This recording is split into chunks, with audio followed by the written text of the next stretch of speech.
شرور أنفسنا ومن سيئات أعمالنا من يهده الله فلا مضل له ومن يضلله فلا هادي له وأشهد أن لا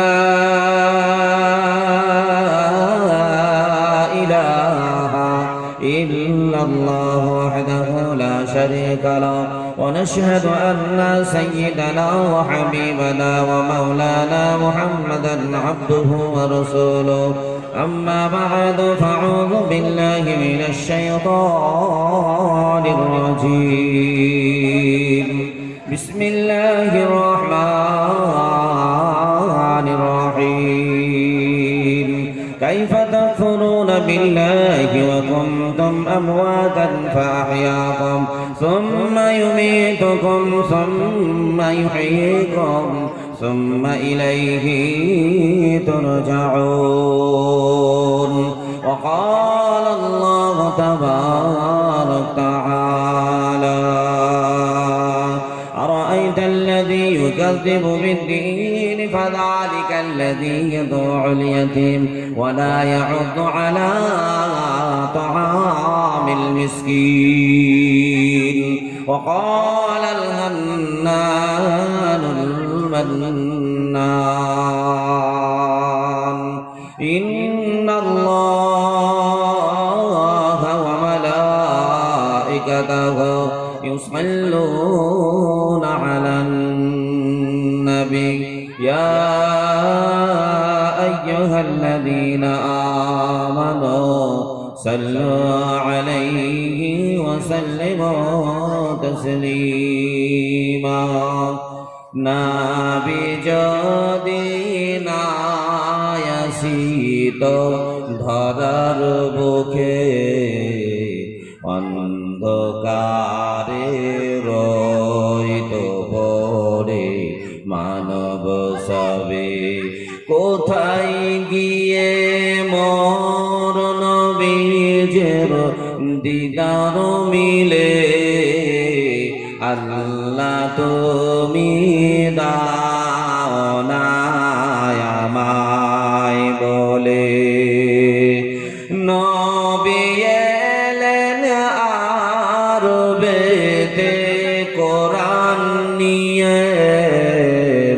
নবী এলেন আরবেতে কোরআন নিয়ে না মানিল বেমানের দলে নবী বলে কোথায় গিয়ে মোর নবীর দিদার মিলে আল্লাহ তুমি দাও না আমায় বলে আল্লাহ তুমি দাও না আমায় বলে না বেজাদি না আসিত ধরার বুকে অন্ধকারে রইত পড়ে মানব সবে আলহামদুলিল্লাহ সমস্ত প্রশংসা সমস্ত তারিফ সে আল্লাহর জন্য যে আল্লাহ তাআলা গভীর রাত্রিতে বসার সুযোগ করেছেন এই জন্য আমরা সকলে আল্লাহর প্রশংসা আদায় করি আলহামদুলিল্লাহ একটু মহব্বতের সহিত বলি আলহামদুলিল্লাহ তারপরে পরে শ্রেষ্ঠ নবী নবীদের নবী মুহাম্মদুর রাসূলুল্লাহ সাল্লাল্লাহু আলাইহি ওয়াসাল্লামের উপরে অগণিত দরুদ ও শান্তির ধারা ও দোয়া বর্ষিত হোক সকলে বলুন আল্লাহুম্মা আমিন আল্লাহুম্মা সাল্লি আলাইহি আল্লাহুম্মা বারিক আলাইহি শ্রদ্ধেয় সম্মানিত যোগ্যতম এই সভাপতি সাহেব এলাকার স্বনামধন্য আমার আব্বা জানেরা উলামায়ে দ্বীন এবং আমার মা বোনেরা ছোট ছোট স্নেহের কচি বাচ্চা মাদ্রাসার পরিচালক মণ্ডলী সকলকে আমার আন্তরিক মুবারকবাদ সালাম জানিয়ে শুরু করি আল্লাহর কালাম। আল্লাহ তাআলা বান্দা তাদের জন্য বললেন, হে দুনিয়ার মানুষ, তোমরা শুনে নাও, তোমরা ছিলে মৃত্যুর পরে আমি তোমাদের জীবিত করলাম, পৃথিবীর মধ্যে তোমাদের বসবাসের জায়গা করে দিলাম, তারপরে আবার তোমাদের মৃত্যু দেব, আর মৃত্যুর পরে আবার তোমাদেরকে কিয়ামতের দিন উঠাবো। আল্লাহ তাআলার কথা। আল্লাহ তাআলা বলেন, তোমরা মৃত্যু ছিলে আমি জীবিত করলাম, দুনিয়াতে তোমাদের চালালাম, আবার তোমাদের মৃত্যু ঘটাবো, মৃত্যু ঘটানোর পর কিয়ামতের মাঠে তোমাদের তুলবো, কিয়ামতের মাঠে সেই দিন আমরা উঠবো। আল্লাহ তাআলা এর জন্য বললেন, দুনিয়াতে ব্যবসা করবা, বাণিজ্য করবা, চাকরি করবা, চাষ করবা, সব কিছু ঠিক আছে, তবে জেনে রাখো ইসলামের জন্য, দ্বীনের জন্য, ধর্মের জন্য আপনার নবী আমার নবী, কুল কায়নাতের নবী, নবীদের নবী, শ্রেষ্ঠ নবী মুহাম্মাদুর রাসূলুল্লাহ সাল্লাল্লাহু আলাইহি ওয়াসাল্লাম উহুদের প্রান্তরে তিনি যখন যুদ্ধের জন্য রেডি হয়ে গেলেন, বলেন দুনিয়ার মাটিতে আমরা অনেক নেতা দেখতে পাই, বসে বসে ফোনে বলে অমুক জায়গা যাও, অমুক জায়গা যাও। আমাদের নবী এমন নেতা ছিলেন, তিনি নিজেও যুদ্ধের ময়দানে গেছেন। যুদ্ধের ময়দান আপনাদের সামান্য বলতে চাই মুসলমানেরা, আমার মা বোনেরা, দিন এমনি আসে নাই, ধর্ম এমনি আসে নাই। আজ কোরআনের স্টেজ এমনি তৈরি হয় না, আজ কোরআনের হাফেজ এমনি তৈরি হয় না, এর পিছনে বড় মেহনত হয়েছে, বড় কষ্ট করতে হয়েছে, তারপরে এই জায়গাটুকু পাওয়া গেছে। শুনতে থাকুন, জেনে রাখবেন বিশ্ব নবী রাহমাতুল লিল আলামিন মক্কা ছেড়ে যখন মদিনায় চলে গেলেন, মদিনার মানুষেরা তারা সকলে সালাম জানালেন, নবীকে সুন্দর করে মাথার তাজ বানিয়ে নিলেন, কিন্তু মক্কার কুরাইশরা তারা তাদের সহ্য হলো না।